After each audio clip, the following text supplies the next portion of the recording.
So I'm glad you could do this interview with me. I really do appreciate it.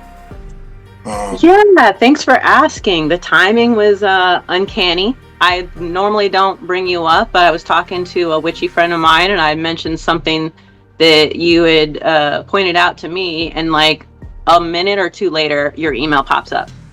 I'm like, I Right on mean, time. yeah. So I'm like, that's funny. Well, usually people don't talk about me at all, so I appreciate that one as well. Yeah, it was, she was asking me if I had studied any, she listed off a bunch of goddesses, and I said, actually, just started looking back into Kali, after we were talking about that, and then you knew more about the story than I did. I had it all mixed up in my head. I was like, okay, I got to go back and read it. So it was just like a simple context thing. Oh yeah, I just looked that up because my mentor told me I mentioned that. I needed to look at. So I was like, and then it pops up. I'm like, the hell? Lucky today it's the information age, so it's always a click away. You don't have to go dig too deeply to look some stuff up. Yeah, for sure. It's nice. You kind of got to root out the crap though, because it's like going to the .edu websites is more important than ever. There's a bunch of AI generated crap. And people just saying anything, so you have to cultivate your discernment so you can pick out stuff and learn what's legitimate and not. Yeah, that's been the biggest lesson for me the last couple of years. So yeah, first question, well, basically just kind of introduction. Who are you, and how long have you been into spirituality and whatnot? So I'm Anna Molly, and I don't know how to categorize what I do. I'm an artist and a weirdo and internet personality at this point. And I do have a spiritual side and things that people don't know about me at all. So I actually started looking into like ESP and stuff when I was 7. My mom taking me to the library because I would have dreams and then the things would happen. My mom had the same thing happen. And so I had this family where, my mom tells me to go wait by the phone because my dad's about to call. And I'm like, what? And then the phone rings and it's my dad. And I said, did you tell mom you were going to call at this time? He said, no, she knows, huh? And they're just used to it. So then my mom went all Christian. Everybody went Christian. You couldn't do that stuff. We had a Christian phase. So I got I'm like, books. I'm going to read this book. It's a big book. I'm going to read the Bible twice. And that made me an atheist. And then it was like 1994 and The Craft movie was popular. And I'm like, okay, I'll go into the witchy stuff. You look into enough witchy stuff and you're like, well, most of this is crap. None of it holds up. Because I already just got done criticizing the Bible. I'm not going to go easy on a new one. Look into... Oh, I had one friend that tried to become Jewish, and then I'm looking at that going, that just seems like a different version of Christianity, just another big guy in the sky in charge. And then I did astrology, and I'm like, okay, the stars, okay, that might make sense, because that's space. I like space. I like science. You go into the science on that, and astrology completely breaks down. The stars aren't even in the same place. And that's why the calendar's off and all this stuff. So I went into science hardcore for 10 years. Completely skeptical. Learned everything I could about stars, physics, all this stuff. And, coming back into spirituality as an adult, because, okay, now I understand the physical world, but there's still stuff that doesn't cover it, okay? And that's got to be metaphysical. I've learned about the brain, I've learned about emotions, I've learned about the chemicals and stuff. So you can't even tell me that, like, dreams and stuff are magic or esoteric, because I know that they have physical components. And so, trying to come back to that as a skeptic, it's so hard to find anybody to talk to about any non-physical stuff. I'm still having the dreams, by the way. I don't have any explanation for the dreams, but I can still dream about stuff, and then they happen. So I can't be 100% skeptical on that. I've looked into different things. And I decided, I think just 2019 is when I got back into spirituality.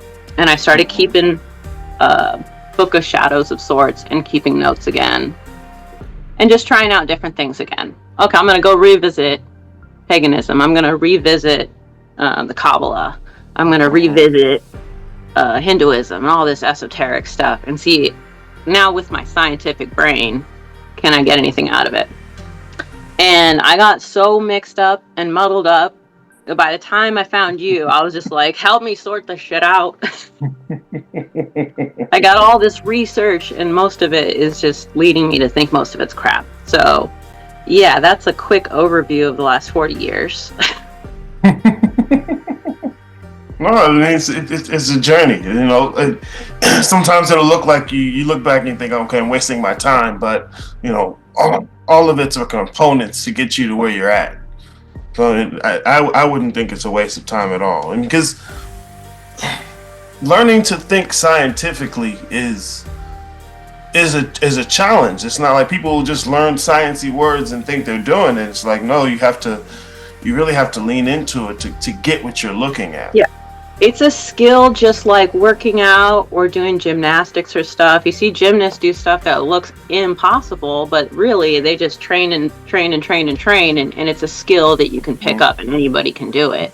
But it takes dedication and training. It's not something you literally have to wear the paths in your brain a little, you know, to get it to be more logical, because by nature we're emotional creatures that like to tack the logic explanation on at the end and just kind of be like, yeah, sure, it was logical. You tend to rationalize more than we being rational. You know, just kind of go back and try to validate whatever it is you wanted to think already. And unfortunately, the easiest person for me to fool is myself. And I know that, and I know I have a blind spot as well. But it did end up, I had the intuition that I should look at this stuff before I turned 40. And I wasn't really worried about my birthday. Turns out my dad passed away in a tragic kind of way the same month, and like surprising, but kind of not surprising. And he also was kind of a bad person. So all this stuff flooded me at the same time. Nobody knew he had died for a few weeks. And I started having crazy dreams and things happening in the house. And I knew. Nobody knew. He wasn't found for 3 weeks. And I just knew. So if I had not been looking at this stuff last year and like doing all my research on like finding, you know, you had me look at some ancestor stuff. I'm like, I don't even know my family. So how's that going to help? It turned out it helped a lot because it prepped me for like this weird dreams. And you know, it wasn't like I had emotions come to the surface. It was like it all came to me at night in these weird symbols. And, you know, I was able to kind of like write down my dreams like, oh, okay, this is probably what that means. You know, what kind of language am I using? You know, once you'd pointed out that I was using a lot of underground language in the thing I was describing. So I'm like, now I can write down my dreams and the weird stuff that I'm experiencing and saying, okay, let's step back a little bit and just kind of examine it. How does that fit with my own system of what I figured out about myself?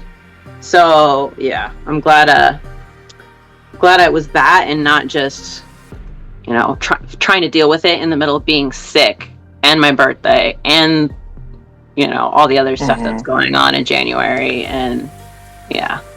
Well, yeah, you usually people try and wait till things aren't going wrong to do what they can do, but you know, once you realize you're equipped and you see yourself handle things in the middle of chaos, it's like you kind of surprise yourself.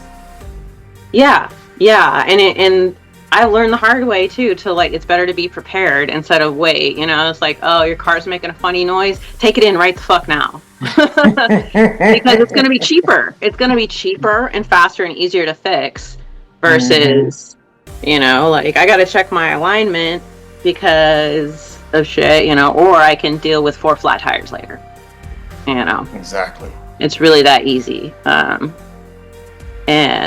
I think something I was telling my friend, I do I grew up in car culture. I was around cars and trucks and stuff a lot. So when you use like racing metaphors, it really worked for me. Like that kind of language, I understand it. I understand motors. I understand cars and stuff, and grew up around that. And it just struck me like my friend did not have that upbringing. She has completely different. So she might not vibe with you as a teacher the same way I did. And that's my personal symbolism too. That I grew up in car culture, that I have, you know, this and that movie. And so I've been revisiting more like old movies and stuff lately too, to just be like, well crap, I haven't watched this since I was 4, but like what did this do to my psyche that I was watching all these movies? You know, and inevitably I go back and I find things that probably were big pieces of my personality that I was attributing to myself, my ego, my, you know, meanness. And like, turns out it was from this movie that I forgot I watched when I was a kid. You know. You go back and see it with different eyes. You see something completely different. Yeah, and it would have been subliminals for me as a kid, but nevertheless, I can say, oh my gosh, this, you put all these elements, you put the My Little Ponies and the Rainbow Bright and the Last Unicorn together, and you shake it up with like some Punky Brewster, you're gonna get someone like me, you know, you throw them in this one environment. And it helps to like loosen the ego grip too, of like thinking, oh, this is me. And it's like, oh, I became this archetype. Maybe I was already kind of like that in the first place, so that's why I gravitated towards it. But I'm still, I'm not that special. I'm an archetype. and then looking at, well, okay, if I'm that archetype, follow through. What does this character do in movies? What does this archetype of this character do? Maybe that's where I should be looking. Maybe that's what I should be doing next. Ended up, you know, informing business decisions that I made in the last few months. You know, oh, I should just get into publishing this. I should print out this. And I did, I'm on issue 2 of my photo zine. I sold all the first ones that I did, and I thought I put the price too high. So it's like, oh, it turns out when I really embody that archetype, I get to have the benefits too. I don't just have to pretend I'm this character. Like it's I don't know how to describe it. It's not like a personal thing. It's like, okay, oh, that's the lane I'm supposed to be in. Oh, I go faster when I'm in that lane. I don't mind having to follow the car ahead of me because it's someone in the same lane as me. And I don't have to ego trip like, ooh, I need one special lane for myself. I can't follow anybody else's road. I'm too good for anybody else's road, you know? And then wonder why you're off in the ditch, not going very fast. No, I get it. You play your role, and you're not trying to front and try and be something you're not, or trying to puff yourself up and make yourself the most special thing. You know, you get in your lane. You're honest with yourself about where it is you are, and you can flow with what's already going on. You don't have to fight the current so much. Yeah, and that was a hard thing because so many people will tell you, you got to find your thing. You got to do your own thing. You can't follow anybody else. You got to, and there's an element of no matter what you do, you're going to do it your own way. Even if I'm driving in that lane, I'm driving my own way in that lane. You know, in that specific time, nobody has the time and the space that I'm in. That's the part that's actually special, which, you know, you're one drop in the ocean. Doesn't actually seem that special, but each drop is technically special. It is technically separate in its own little right. It's just not as special as it would like to think it is sometimes. It's got its own uniqueness. The second question was, have you had a consultation with anyone else before? And if so, how was that consult in retrospect? Yeah, and so I don't do it a whole lot, but all of my expectations were set by previous consultations. I forget if it was like 4 or 5 or something. And it did surprise me how much I had gotten used to when I did the consultation with you, because it shouldn't have surprised me when you were there on time immediately. I shouldn't have gotten so used to people being late that was a surprise. And it really was like a shock to me. And then I was shocked by my own shock. I was like, what? Because I'm a punctual person. I was there on time and had to wait, and I've been guilty of giving artistic or spiritual people a little bit more leeway in the past, but I don't give myself that leeway. So I was like, what the hell? So, I mean, right from the get-go, like right from the beginning, there's a lot of differences. And then come to think of it too, just like so much that I let slide in all areas of my life that kind of needed looking at, which is kind of the lesson that I learned before, is like, sometimes you need to get scammed to learn. You need to learn more.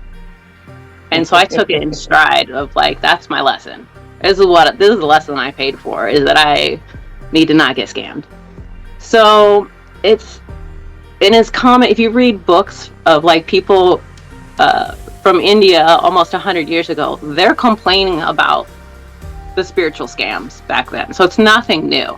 And in one book, I think it's a autobiography of Yogananda or something, he talks about how if there's 10,000 people in this one area, I forget, he's talking about a religious city, and he's like, there's 10,000 people here, there's like one legitimate teacher out of all of these 10,000 people pretending and actually selling with their little huts and their little places. They all have disciples, they all have people, but out of all of them, there's only actually one teacher.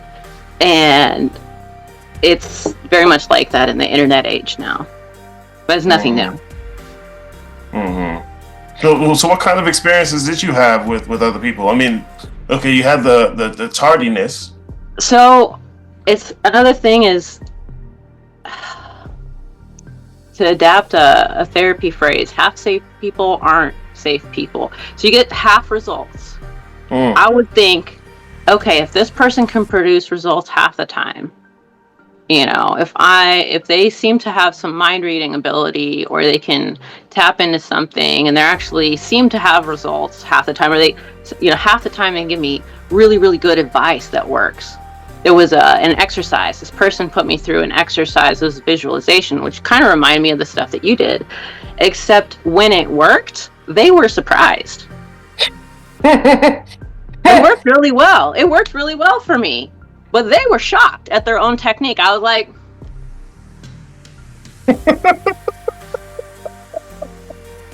but I still thought it was valid in a way, because I was still getting half good results.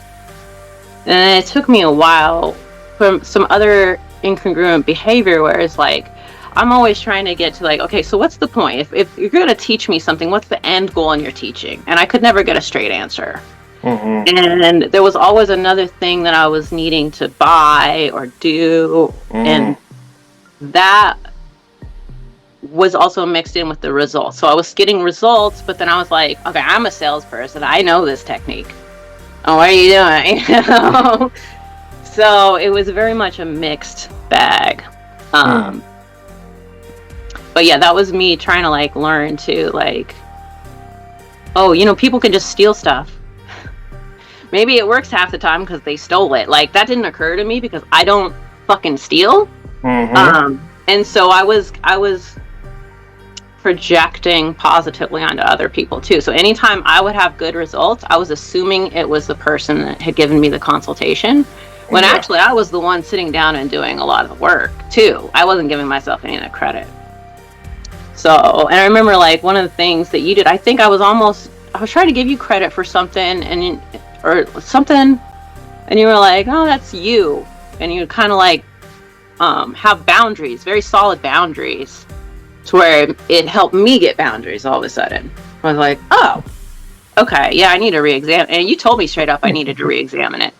And what I was really responsible for and what I was not actually responsible for, that I was taking responsibility for. Which is really helpful. That's not something, somebody like does the spiritual consultation and jumps right into the spiritual stuff. It's like, oh yeah, I'm getting spiritual stuff. But in actuality, what I needed was someone be like, hey, are your shoelaces untied before you go running? Like, check your shit. The other thing that was a difference was I felt like when you were telling me advice and something that it was next for me to do, you also gave me warnings about possible pitfalls, and that helped me avoid it. Mm-hmm. Whereas looking back, I've been like reviewing my notes and reviewing my experience. Motherfucker sent me down a path that was dangerous, didn't tell me about any of the danger signs, and then when I hit an obvious pitfall, have the nerve to be like, yeah, that's what happens. No, you knew? And you didn't work? Yeah, I can sell you something for that. Right? I got just the thing to sell you. I sent you down that road, and now that you hit the trap, I got just the thing to sell you.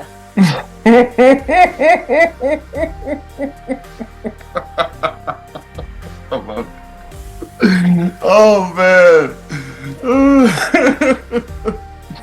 So you can get trapped so you can get to the next purchase. I love it. That's crazy. Yeah, and I think the thing I couldn't figure out, what was I still getting out of the situation? Because it wasn't the progress that I wanted. I knew I wasn't getting what I came for.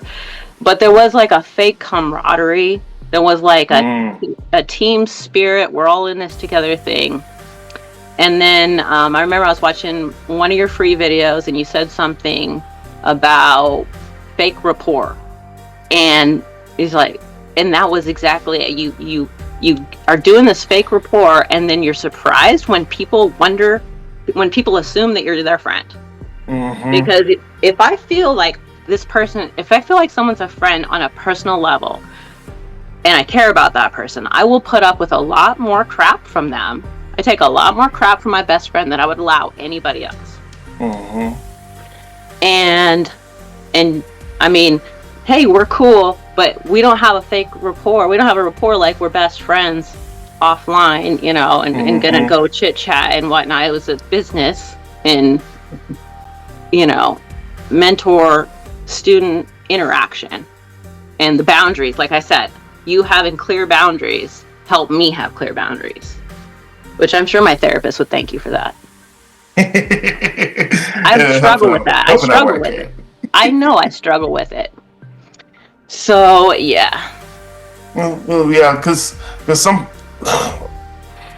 like you were saying, some people, they know what to say because they're probably copying someone else. They stole it from someone else, and then even they're surprised at the results because they're sending you down a path. They probably haven't gone down that path themselves. It's trying to just get the sale, and even sometimes to get that sale, they'll the fake rapport. They'll make things feel like they're close. So you're more willing to do the sale, and you're less willing to be critical of your relationship with them. And I guess it's good for business, but it's not good for your side on the uptake. It's not necessarily good for business in the long term. It's good. Yeah. It's good if you have a never-ending crop of new people, but it's very telling when your semi-advanced students all disappear. Mm-hmm. All disappear. And I was wondering, because I'm like in a community and I'm making friends, but then people just drop out with no warning. That's weird. I didn't join the guild, but I got to see your server because you have the free areas open, which is pretty cool, and it's very active, and there's people that are commenting, and you scroll back in the dumb questions area, and like it's an active place. It's not like a ghost town for 6 months and then one person posts something and gets no reply, and then it's a ghost town. Mm-hmm. But also, to be fair, where I was at before I found anybody, it was like I was starving. So even eating food out of a dumpster was preferable to just starving at that point, because there was a certain element of like complete skepticism about anything spiritual whatsoever. Felt like starvation at a certain point. It felt like I wasn't nourishing myself. And then you find some junk food and you're like, at least I'm not hungry, but then what wasn't it nourishing either, Mm-hmm. And then what you are like, got this little diner where you like make real food, and you're telling me, hey, this isn't even the top. There's like a really fancy restaurant across town. And I'm like, oh my God. The guy with the dumpster food didn't even tell me that there was other options. I didn't know there was a McDonald's down the street. What the hell? Yeah, community is business for people. They'll feed on the starving, and not even really serve them much of anything. Just like you said, consistently have a new batch of people, and once you got in and they got the money for you being new, they can just kind of let you fade away. Mm-hmm. It's not really cultivating the community. It's just paying for getting new people to pay. Yeah, and it doesn't work in the long term, because I've been in customer service a long ass time, and repeat customers and loyal business is always better, and it always bites you in the ass. If you piss off enough people, eventually you're going to piss off the wrong person, and they're going to go after you with a vengeance. Mm-hmm. And also, it actually makes sense when people are like, oh, I'm being persecuted for no reason. People are always after me for no reason. It's like, really? Maybe you gave them a reason. Are you sure you didn't piss off hundreds of people and at least one of those people is petty enough to fucking fuck with you? And maybe that's karma. Maybe that's karma. Mm-hmm. The gravity. It takes one person who has that time, and they'll come back with a vengeance, just like you said. It just takes one person. Because most people are more passive than that, and especially once they've developed that little bit of rapport, they don't want to lose it, and so they're less likely to retaliate. They just kind of disappear in silence. But some people, it's like, fuck it. Like, you did what to me? I'm coming at you. And it just takes one. Sorry.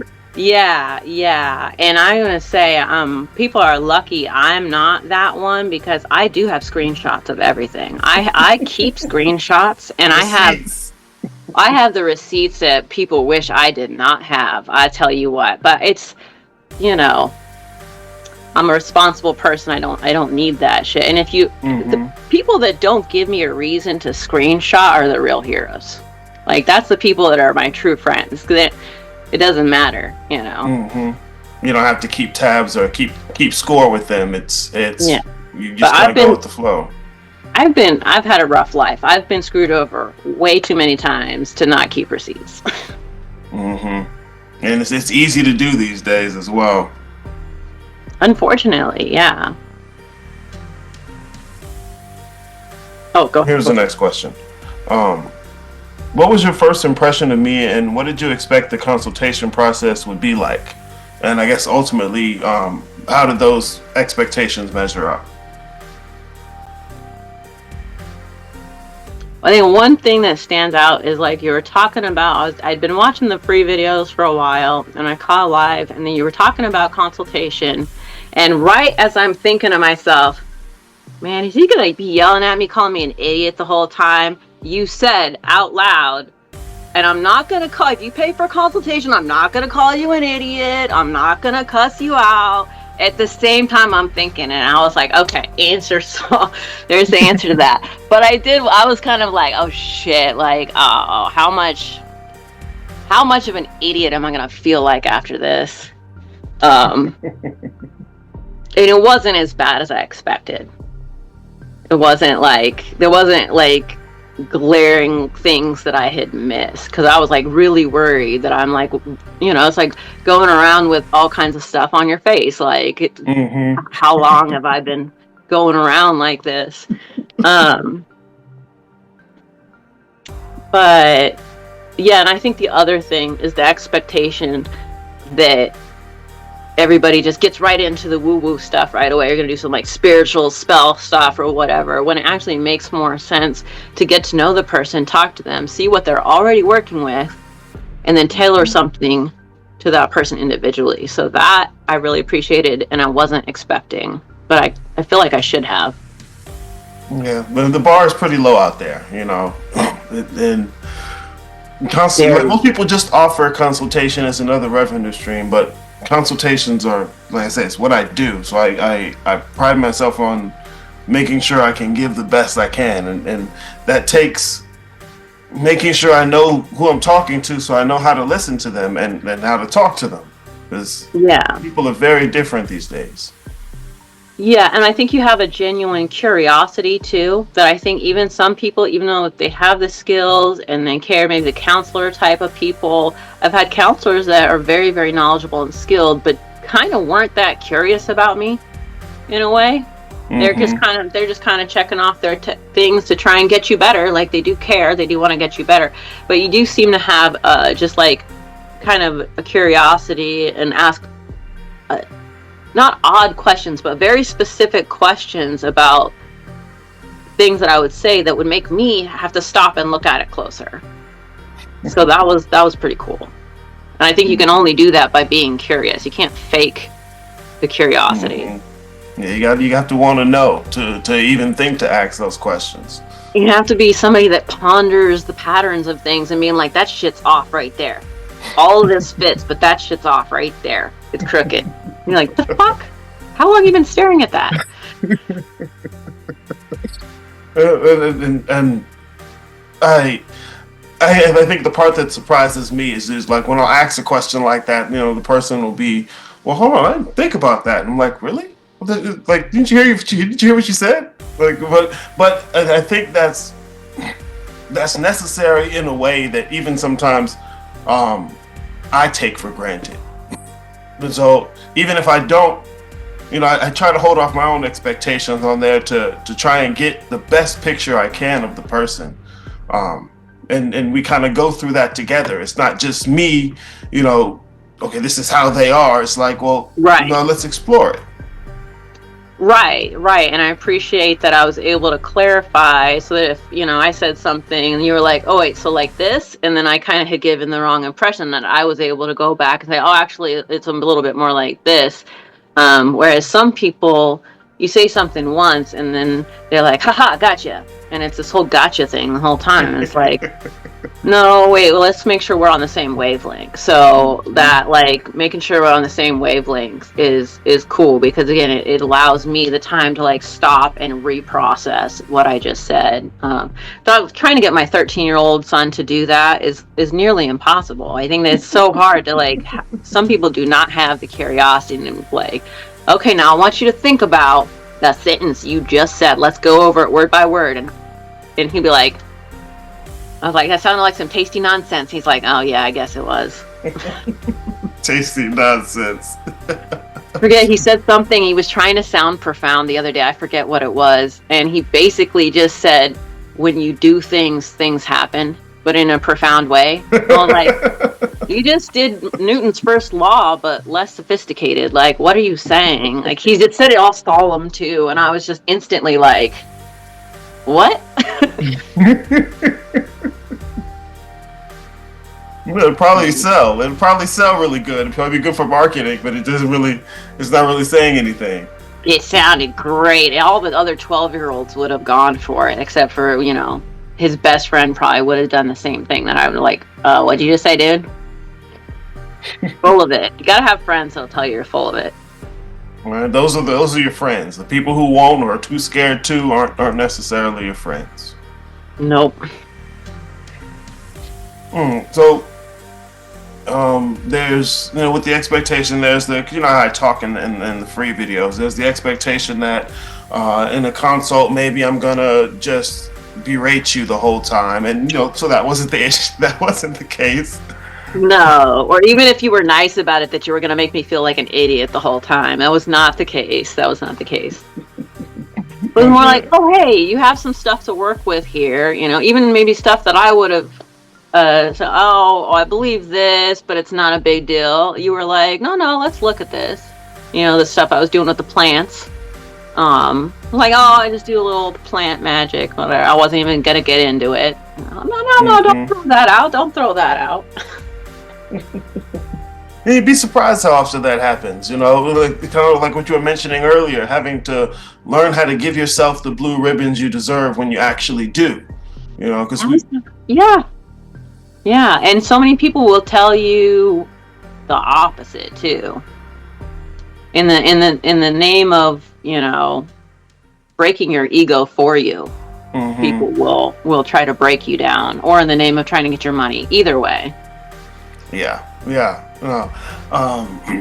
Trying because it's like you said, they're kind of going through a checklist, of regular things that they're waiting for you to say, so that they give you a prepackaged response, or they're trying to get you in a got you, so they can put you through this funnel and tell you what to go buy for this, and it's mostly just kind of it's like one of those pens you put cheap through or something. Like, it's already all set up and you just walk people through it. And that's business. If I wanted that, I'd go to the church. Exactly. I mean, there's something to be said. We're social creatures. We like to gather in groups, and that was another thing. Is the social element was genuine. The social element was there, but just that separating of like, okay, separate your feel good stuff from your spiritual stuff from your work. Mm-hmm. No. Not here for feel good. I'm here for homework. Mm-hmm. And there's even places where we weren't just talking about spiritual stuff. It's there's like not mixing everything together, but giving each place its own space, so you can kind of see how they come together and where they do overlap, and not just making one big soup of everything. Exactly. Yeah, that was a big thing for me, like with the symbols and stuff, is trying to make all the symbols work as if they're one small package. It's like, no, why don't we take the emotions out and give them their whole space over there? Take all the dark stuff in the subconscious, give it more space.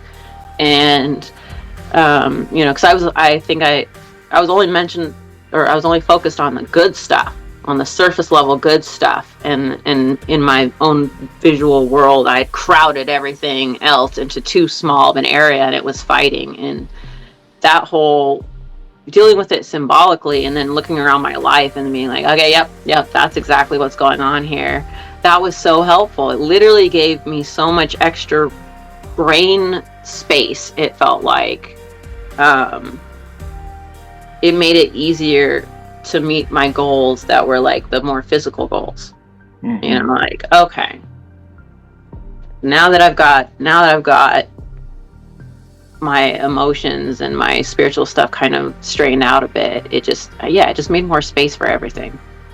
And every now and then I'll talk to a client who actually has begun doing a few things, and you're one of those people who actually have begun doing a few things. Like, you even had altars that you were dealing with for a while, and it wasn't just you had absolutely no idea about anything. And that's one of the things I don't find it too often, but when I do, I get to appreciate it, and we can build off what you already have, as opposed to trying to send you down a completely different lane. Yeah, and I had been completely discrediting that. And so since then, really taking ownership of like, no, this is my system. This is what I was doing, like, as a hobby. I was kind of telling myself it was not serious. And the system actually works really well, to where I like expanded all of my plants and stuff, went around and revamped everything. And random stuff, the random good luck keeps happening, the random good timing, all that. The more I get tapped into my own system, the better it works. Like, the better and better it works. Like, so much crap. I haven't even given you any updates. It's been months. I've been so busy. Yeah. Even coming out in my art, to where I've done maybe like 50 pieces of art since we last talked. Like, some of them are small, but they're still finished. They have the hangers on the back. They're signed. They're sealed. Some of them delivered. Some of them been sold. Just all of that stuff, because I could understand my own symbols. I'm looking at this stuff and it's like, oh, okay, there's the lighthouse again. Here's, there's a whole bunch of stuff that is in my personal world, and now it's coming out into the paintings and stuff. Mm-hmm. So it's been crazy busy. Mm-hmm. Well, how's the exploration of the inner world been going for you? And just, like, how much did the other consultations touch on that? Because I know that was something we spent some time focusing on. Were other consultations focusing on that as well? So we had the repeat consultation. So I did that once before. I had repeat consultations, and with those it was very strange because one consultation would have one theme, the next consultation completely different, completely unrelated, would never pick up on the themes from the other one again. The third would be something else completely different and not touch on any of the themes. And at that point I thought this was coming from that person, and I was like, I don't understand why you're jumping around so much. Maybe it's some big grand idea. It's usually playing 4D chess and I don't know what's going on. So one time we did touch on some stuff, which is in my notes, and I was just left to fend with that on my own. I had to go do the research and then figure out what it meant to me, and I was doing all the work. And even when I would bring it up, hey, I had this really strange experience after we did that exercise. Can I tell you about what I saw? Not getting any answers. You know, and it's kind of like interpreting a dream. When somebody has like a weird vision, or you see something in a visualization, you kind of have to interpret it like a dream. And how I would help somebody interpret their dream, the first thing I would ask is, what does that symbol mean to you? And that person was not doing that. They were just had their answer they were ready to give me. This means that. Well, what if that doesn't mean it to me? So that was another thing of like, I had gotten used to being ready for someone to just give me the answers. I'm going to assume I'm wrong. I'm going to assume I'm wrong. And you just give me the answers. And so, yeah, it's harder to be like, hey, this is you. You're going to have to do this work. You know, it's like a consultation for a house building is not the contractor that's going to build the house. You have somebody draw up the plans, and then you do the fucking work to build the house. That's the hard work.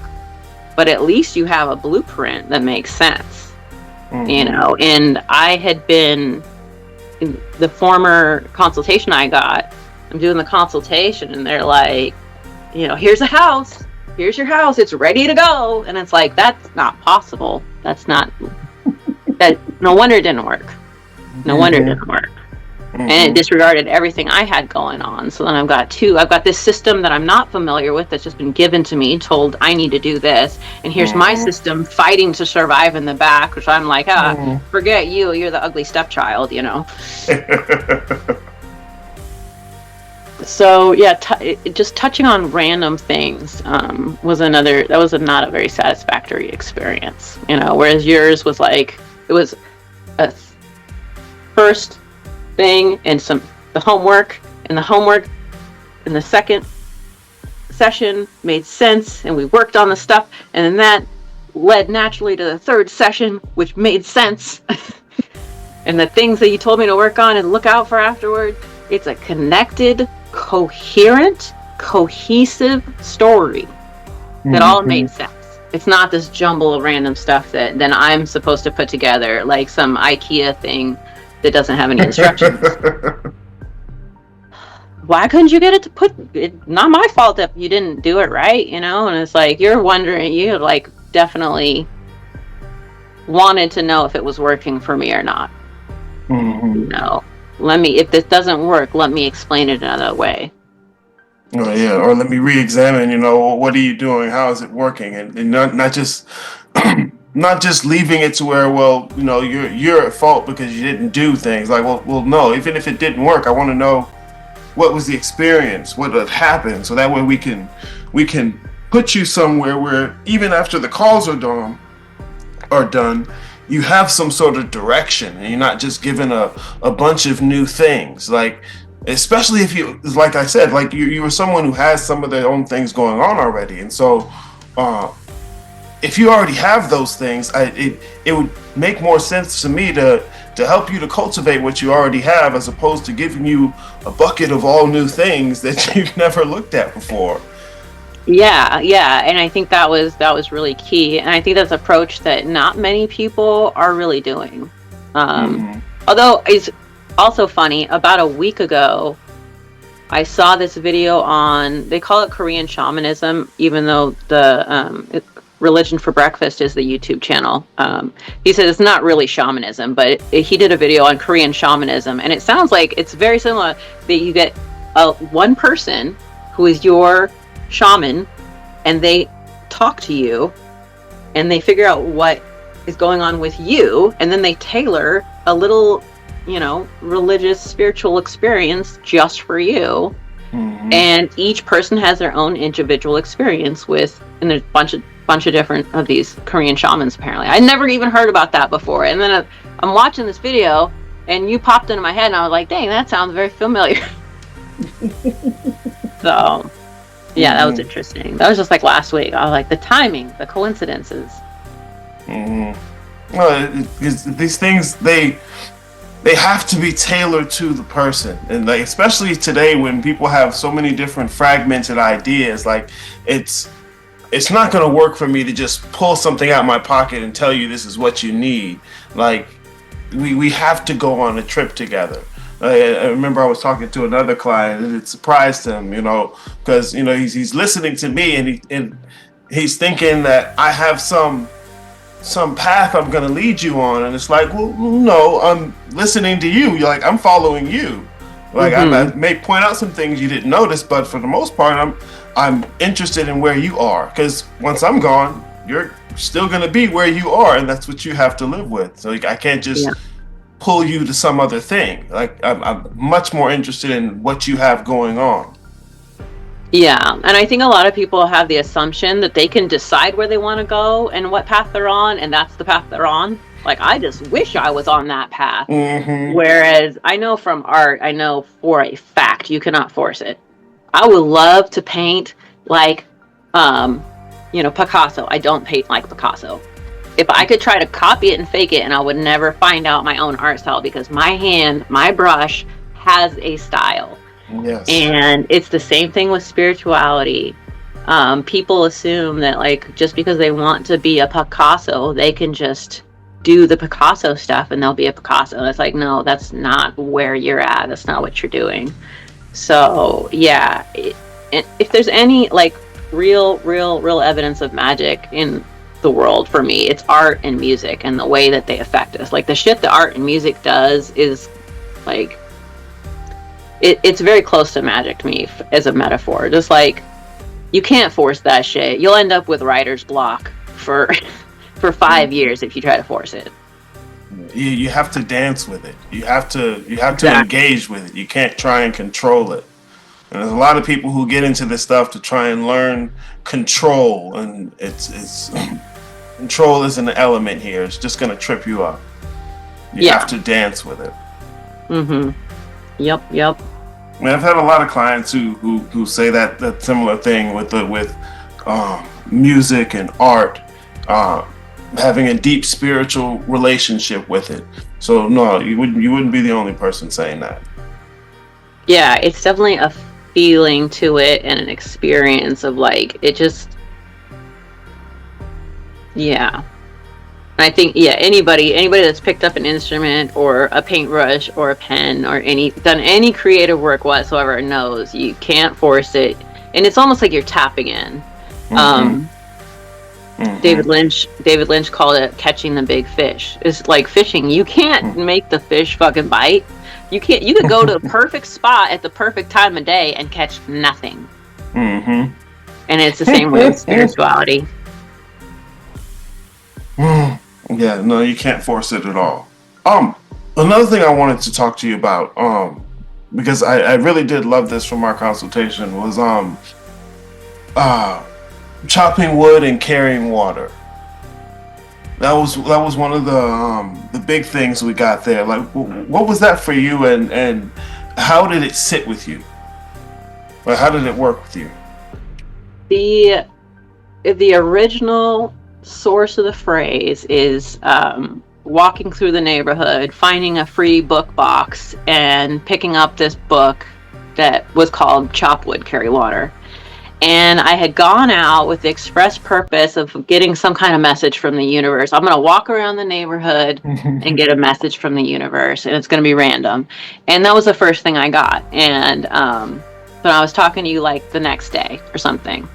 And so I decided, I could wait for some grand sign from God and the universe and wait until the thunder came down and the lightning spelled out my name in the sky or something, or I could be humble and say, look, this beat up free book that I just found, this is a message from the gods. This is a message from, the spiritual realm. If something big can be, then something small can be. This flower that is blooming in the middle of the snow is a message from God just as much as like some grand storm or some really nice dream or something. And so the chop wood, carry water for me was just kind of like a humbling thing of like, yeah, maybe you are a servant of some mystical power. You still have to chop wood and carry water.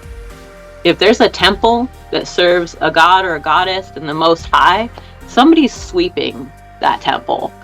And that's where I was like, I'm going to start there. If any kind of spirituality is going to ring true to me, it's going to be something like that. And it also is like the idea of just carry on. Don't wait for like some grand reward. Like, I'm going to send me $5,000 universe and then I'll get to work, Like, no, I need to start gathering up what I need. And then I like double and triple entendres too, which is why I like hip hop music. So like I have a garden, so I'm literally carrying water to my garden every day as a grounding thing, because when I get really stressed out and in my head too much, I don't water my plants and then they die, and that sucks. So it was just the reminder that like, it doesn't matter how spiritual I am, I have an ass that's on this earth that needs water. I myself am a physical being. It doesn't matter how high and mighty I am. I have to drink water every day. I have to make sure I have clean clothes and all that. And that's part of, taking care of the temple is just as much a part of the worship as the really fun, spooky ceremony that you do once a year. They're both important, but one happens every fucking day, and the other is a special occasion. You don't buy new shiny things for the temple every day. You got one nice gold statue, but if your whole house is full of shiny gold thing, you're nonstop buying ornaments and nobody's sweeping the temple, nobody's washing the dishes, nobody's taking the trash out, your fucking temple stinks. I know too many spiritual people that don't even clean their bathrooms. They don't. Their floor is sticky when you walk on it. They haven't mopped in who knows. You think God is going to go into your house? You think the Most High is coming down and visiting you in that? You're living in a rented room in somebody else's janky house? And you think the Most High is going to come give you downloads here? Yeah, because they're not submitting to the work. They're just sticking around for the flashy, shiny part, and they're not humble enough to do the day-to-day stuff.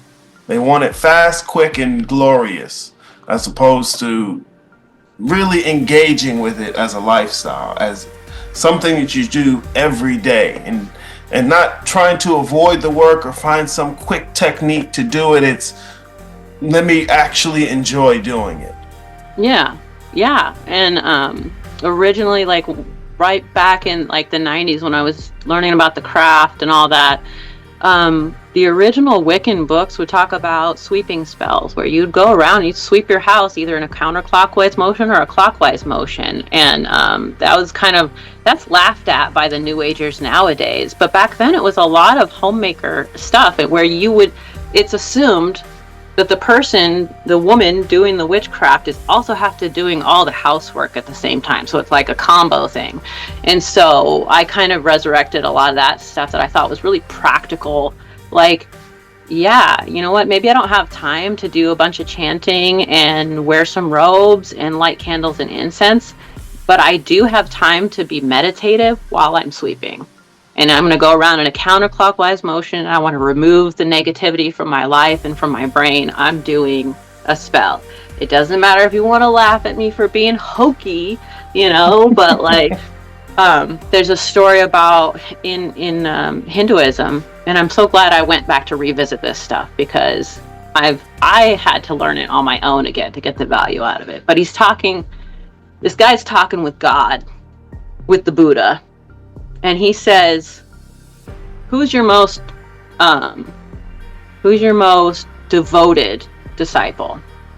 And he says, oh, it's this farmer down here. And he's like, the poor farmer who never goes to the temple and hardly has anything. He doesn't even have a statue of you set up. I think your most devoted is this guy that prays every single day, and he lives at the temple, and he 24 hours a day, he's nonstop praying. And Buddha says, okay, well, I want you to go test both of them. You see who passes the test. You're like, okay, my guy's going to pass the test. The farmer's not going to pass the test. And he goes down and he talks to the monk, and he says, I've talked to Buddha, and he gave me a message to give to you.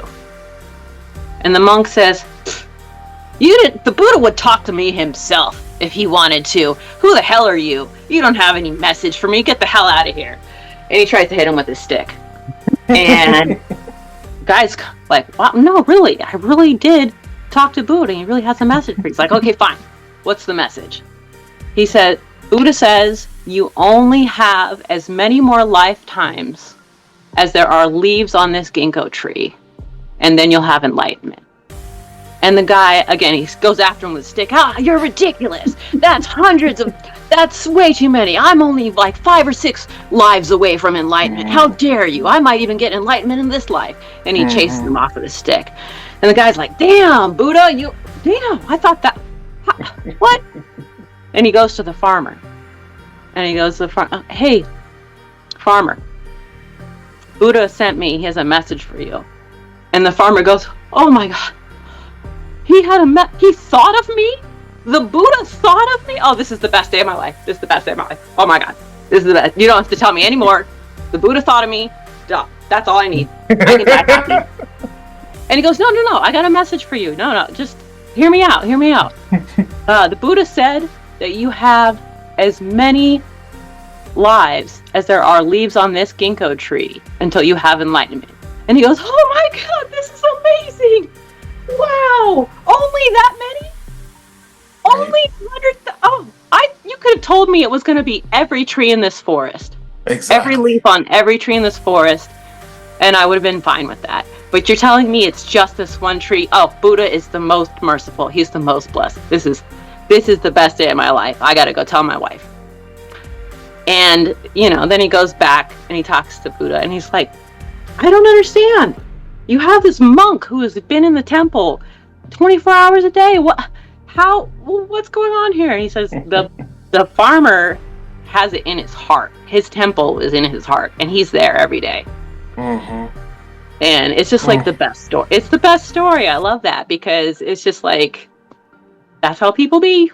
I'm just like, let me be the one who is just so busy chopping wood, carrying water, and just blessed for any sign. I got a raggedy book in a box. Buddha thought of me? This is fucking amazing.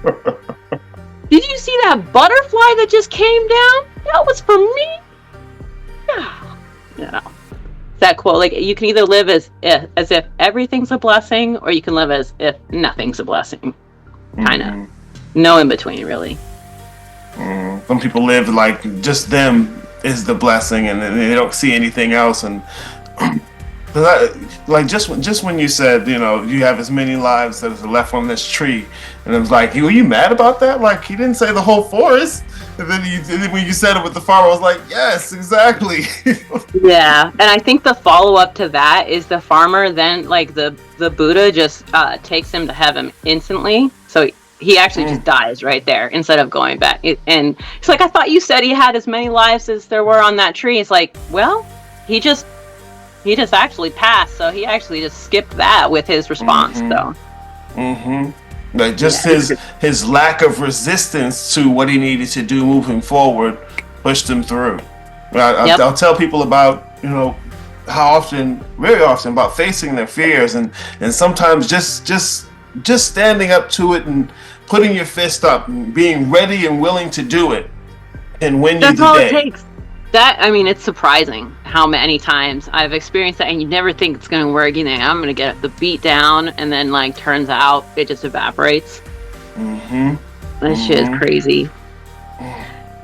Yeah, this stuff is a lifestyle. It's something that you're there for every day. There's no performing it. You know, people want to ask how does it look to do this, and it's like, well, it can look like all kinds of things. It's about whether or not you're doing it, and if you're showing up every day to do the work, and you're not showing up to get the prizes, you're showing up to get the work. It's gonna unfold. It's every day. Yeah, It's in everything you do. Well, it can be in everything you do in your life. it can be really easily without changing what you're doing. It's just changing how you go about it mentally and how you see it in the bigger context of things. Like I said, you can take sweeping and doing laundry and make it spiritual if it works for you, you know, and everything does. Like, once you figure out your own framework, it seems like everything fits into place. Because once I started to be like, okay, this is my system of organization, anytime a new element comes in, I can be like, hey, okay, which section does this go in? And it's gotten a lot easier. So the lifestyle element of it, and not having to reinvent myself every couple of years, you know, there's things that have been with me my whole life. And so, yeah, just having an integrated framework for that is really helpful. And it's got to be expansive too, because you got to assume that you're going to keep growing and keep adding to it. Sometimes I've still left it too small, because I'm surprised by my own growth. Once I start going, like, in that lane I'm supposed to go, it goes way faster than even your wildest dreams sometimes. Faster and smoother than you would have expected.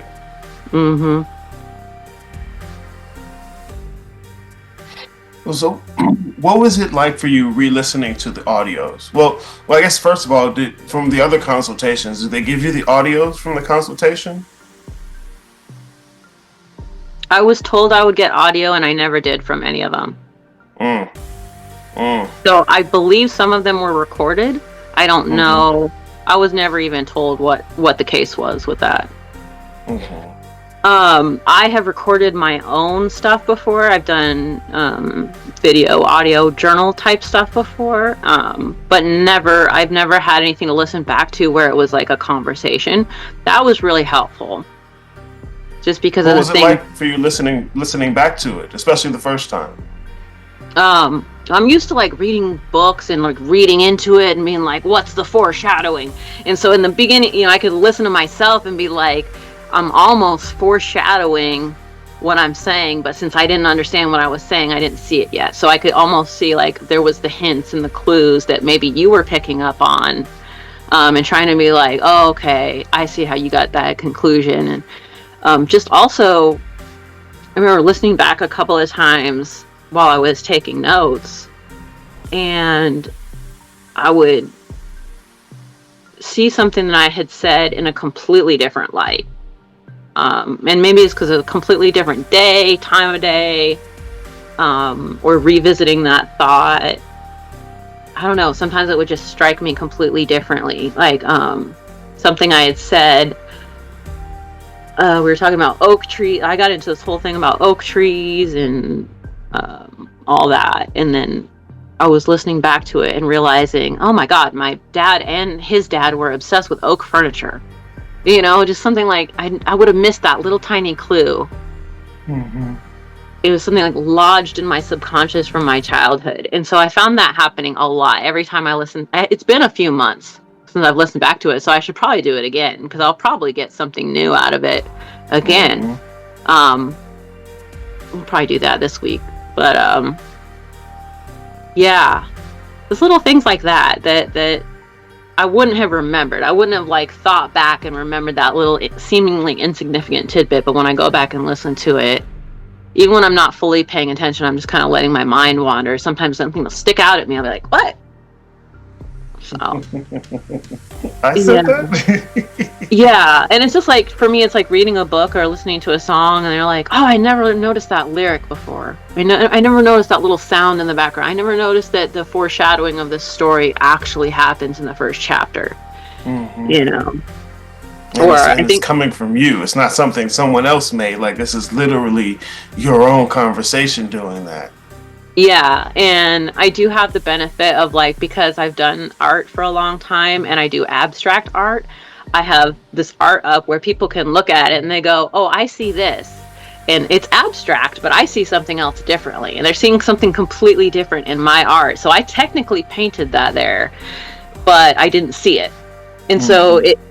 it's kind of like that. It put my thoughts into a physical form that I could revisit that wouldn't have otherwise happened because you would ask questions that got answers out of me that I just wouldn't have asked myself those questions and got those same answers.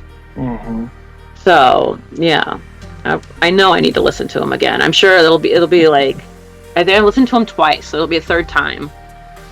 Wow, it's wonderful. Look, as long as you listen to it at all, because that's really what I encourage. I try to encourage people to do is, even if not so they can hear me say something again, but really so they can get a chance to listen to themselves in ways that they don't usually do or don't realize they don't usually do.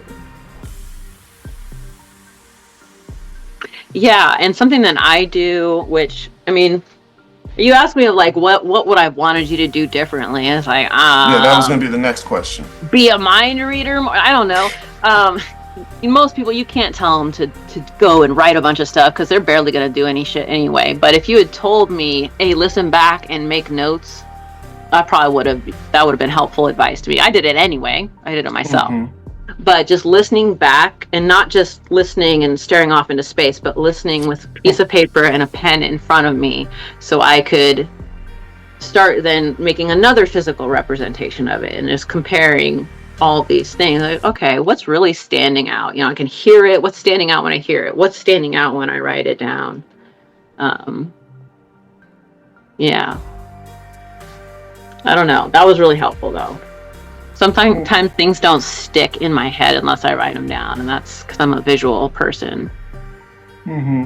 Well, I think that's for a lot of people as well. It's usually if you have a thought in your head, it's different because a lot of times we won't have it compressed and ordered into words. But then when you have to take that kind of amorphous thought and order it and structure it enough to write it down, it gives you a whole new perspective on it that you wouldn't have at first thought you needed to have it all. I know what I'm thinking, but it's like no, like when you have to order it and structure it into words, it changes it. Yeah, yeah, it's interesting because it does. It seems like it's fully formed, and then you put it into a physical form, and it's like, oh no, it's got all this other stuff to it. Hmm. um, I mean, and that's almost a metaphysical quality. Of like most people never even get close to that. Like we barely. I think we waited till the very end to touch on metaphysics. We mostly talked about the system that I already had going on and that kind of stuff. But it's interesting how multifaceted it seems like things have more facets than they have sides for. They have more dimensions. You could keep unfolding and keep unfolding. You're like, this should have an end to it somewhere, but you can unfold it and twist it around endlessly. It's inexhaustible in certain ways that you wouldn't expect. It really just takes you having the effort or desire or curiosity, like you said, to actually get in there and work with it, as opposed to just waving your hand and saying, "Well, that's not that much over there. That's nothing." Yeah, yeah, and it was exactly the places that I had been like, that's not that big of a deal, that were the most interesting. Mm-hmm. So Mm-hmm. very paradoxical like that. All right, wonderful. So yeah, one more time though. Was there anything else you would suggest I could do, or places where the process would have been more streamlined? Because you said the suggestion of taking notes as you listen, which just like you said, I thought about suggesting that to people, but people want to do next to nothing all the time. But so Yeah. yeah. I mean, yeah, that question is probably the hardest because I don't know that I have much to add. Um, yeah, I personally benefit from writing exercises, but you already gave me homework questions. Those were really good. I don't know. You know, you don't like. I can't say like, oh, I wish you had known about every single thing I had a question about. You know, like you were like sending me off to other people to look at. Like, I do wish that we could have talked about certain things, but you straight up told me you didn't have the expertise in it. So it's like, okay, I respect that a lot. I'm not going to waste my time. Like, what's the point in, you know? So it's like, that's not really a critique. You're not all knowing and all powerful. How dare you? Sometimes people expect that of the view. They want the person they're talking to be virtually Jesus, and it's just not a thing. Nothing really comes to mind. Well, I'll take that as I did a pretty good job then. You know. So. Yeah, I feel like if I had something, I could have asked you. Mm-hmm. I could have been like, I think you asked me, was there anything that we didn't get to? You know, like you already had it covered. So if I had something that had been like, oh, you know, I really, really wanted to get an answer on this, but I feel like you wrote down at the beginning what was my goal and then made sure to check in on that and make sure we were going towards that. So yeah, that was really helpful. That's part of why I like to do multiple calls. Is not so I can send you all over the place, but people are looking for change, and a crucial ingredient in change is always time. And so there has to be some time between us talking so that we can not only allow change to happen, but then go back and kind of look at it to see, okay, well, what's it doing? How's it working? Okay, well, if this is what's going on, we can do some of this to keep that moving. Exactly. It's the time for like the feedback and like the testing, you know. We just like if I was going out testing anything, you build a prototype, you test it, you tweak it. You never build a prototype and have it perfect the first time. Exactly. Never. That's not how engineering works, ever. Mm-mm. So yeah, it makes sense. It makes sense to me, and I had to hold myself responsible to have the data so that when we did come back for the second meeting, I could be like, hey, I tried it. Most of this worked, but I was having trouble with this. I couldn't get it to work. And I think that's the same thing of like, I'm the type of person that's willing to tell the doctor all my symptoms because I want an answer. And there's a lot of people out there that don't, they're too embarrassed to tell the doctor all their symptoms. And it's like, you're not going to get an answer until you're willing to say all your symptoms. You're going to have to tell them have a rash in an uncomfortable place if you want the ointment. You got to say something. Otherwise, they're not going to know. You're gonna feel like an idiot saying I fucked up a bunch of times. It's not fun to be like, hey, I'm really easily duped by people, but I do want a solution for it. So well, it sounds like things work out pretty well then. That's excellent. That's excellent. And I do love to give the homework to not just leave you on an empty note, but to have a way to apply some of what we've talked about, so you can hear it, you can have something to do, you can kind of put those together and then kind of see where it ends up. Because sometimes people will tell me, I'll give them an assignment and they say, well, I tried this and it didn't really work out, and I say, okay, well, what did you do? And then they tell me what they did, and it's like, well, that sounds great. Here, this is why this sounds great. Because it'll feel like, well, I didn't do it good enough, and it's like, well, no, this is actually really good. You could probably do this and that and tweak it a little, but for the most part, no, you did excellent.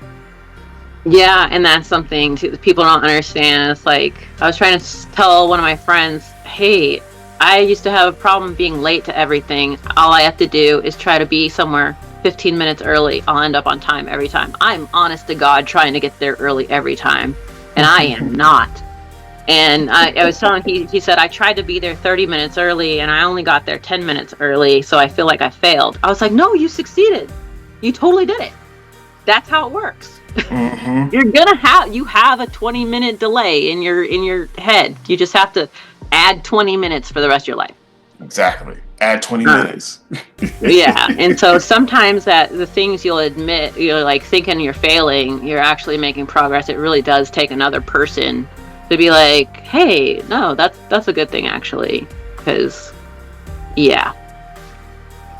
self-esteem is not very common or correctly applied these days. I might think I'm really smart about something and I'm totally wrong. And the thing I think I'm really weak about, I'm actually strong in. Well, and then sometimes, because there are people who give themselves way too much credit and they don't deserve any of it. But then some of the people who actually do deserve some of the credit are used to not giving themselves credit, and so they miss out on giving it to themselves when they should. Yep.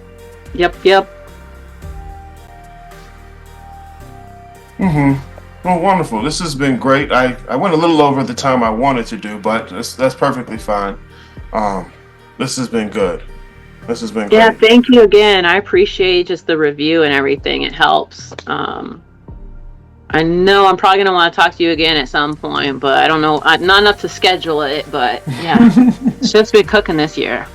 No, look, sometimes no news is good news, and I'm here either way. I'm here. You know where to find me. If things are going well enough that you're not thinking about it, that's not a bad thing on my part. Right. I know. I'll pop in every once in a while. I'll pop in on a live stream. I might be 2 hours late to the live stream, and then right as I join, you say something that I needed to hear, and I'm like, that's why I was here. Right. Look, see, that's exactly how it needs to go.